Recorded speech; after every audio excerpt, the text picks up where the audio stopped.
కాకినాడ జిల్లా ప్రతిపాడు నియోజకవర్గం ఏలేశ్వరంలోని ఏలూరు కాల్వ ఉధృతికి జగ్గంపేట నియోజకవర్గం కిర్లంపూడి మండలంలోని ఏలేరు ఆయకట్ట గ్రామాల్లో నీట మునిగాయి. రాజుపాలెం, పాత కృష్ణవరం, ముక్కోలు, ఎస్ తిమ్మాపురం, శృంగరాయిని పాలెం, భూపాలపట్నం, వీరవరం గ్రామాల్లోని లోతట్టు ప్రాంతాల ప్రజలు 2 రోజులుగా వరద నీటిలో నివసిస్తున్నారు. ఏలేరు రిజర్వాయర్లోకి అధికంగా నీరు చేరడంతో దిగువ ప్రాంతాలకు నీటిని వదలడంతో ఆయకట్టు గ్రామాల ముంపునకు గురయ్యాయి. లోతట్టు ప్రాంత ప్రజలను సురక్షిత ప్రాంతాలకు అధికారులు చేర్చుతున్నారు. ఇప్పటికే రాజుపాలెం, శృంగాయినిపాలెం, గెద్దనపాలి, ఇక సోమవారం ముక్కొల్లు గ్రామాల్లో పునరావాస కేంద్రాలను ఏర్పాటు చేశారు. మరోవైపు ఏలేశ్వరం ఏలేరు ప్రాజెక్టుకు వరద నీరు ఉధృతి పెరగడంతో ఈరోజు 6వ గేటు ఎత్తి సుమారు 27,000 క్యూసెక్లను నీటికి విడుదల చేశామని అధికారులు తెలిపారు. ఇప్పుడు ప్రస్తుత నీటి మట్టం 85.85 మీటర్లు ఉంది.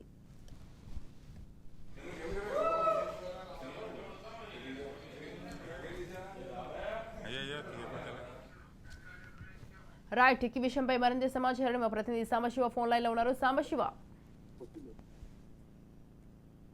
కాకినాడ జిల్లాకు సంబంధించి తీవ్ర భయోందోళన పరిస్థితులు నెలకొనున్నాయి. ముఖ్యంగా కాకినాడ జిల్లా ఏదైతే కిర్లంపూడి దగ్గర నిన్న గండి పడిందో అది ఇంకా గండి పూడ్చే ప్రయత్నాలు జరుగుతున్నాయి. గండి ఇంకా పూడ్చలేదు.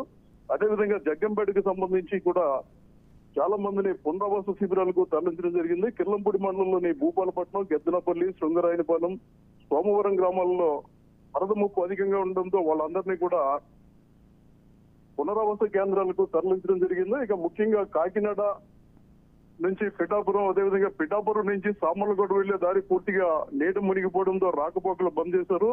పెద్దాపురం నియోజకవర్గానికి సంబంధించి ఏదైతే తాండ్రకోట దగ్గర మరలవా ఉందో ఆ ప్రాంతానికి ఆర్మీ బృందాలు కూడా చేరుకున్నా అది పూర్తిగా నీట మునిగిపోయింది.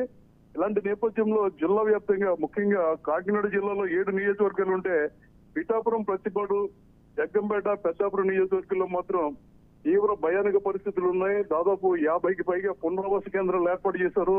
జగ్గంపేట ఎమ్మెల్యే జ్యోతుల నెహ్రూ పునరావాస కేంద్రాలని పరిశీలించడం జరిగింది.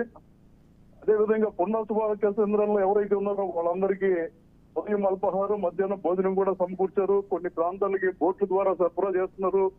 ఎక్కడ చూసినా భయంతో ప్రజలు వణికిపోతున్నారు. పత్తిపాడు నియోజకవర్గం ఏలేశ్వరంలోని ఏలేరు జలాశయం ఉధృతికి జగ్గంపేట నియోజకవర్గ పనులు కిర్లంపూడి మండలంలోని ఏలేరు ఆయకట్టు గ్రామాలు నీట మునిగిపోయాయి. ఆదిపాలెం, పాత కృష్ణవరం, ముక్కోలు,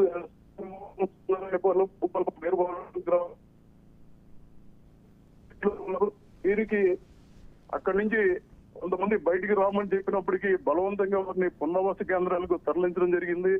ఏదైతే వరద ముంపు ఎక్కువగా ఉందో అక్కడ ప్రత్యేక పోలీస్ సిబ్బంది కూడా కట్టుకున్నారు. పోలీసుల ఆధ్వర్యంలో ఎవరైతే బాధితులు ఉన్నారో వాళ్ళని బయటికి తీసుకురావడం జరుగుతుంది. ముఖ్యంగా పిఠాపురం నియోజకవర్గానికి సంబంధించి కొంతవరకు నీరు తగ్గినప్పటికీ శుద్ధగడ్డ కాలువ మరింత పొంగుతుందని చెప్తున్నారు. దీంతో శుద్ధగడ్డ కాలువ పరిసర ప్రాంతాల్లో ఉన్న వాళ్ళు కూడా సురక్షిత ప్రాంతాలకు తరలించే ఏర్పాట్లు జరుగుతున్నాయి.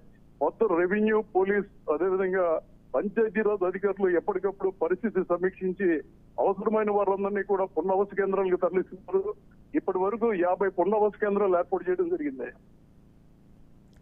Right, thank you Sambasiva, thanks for the details.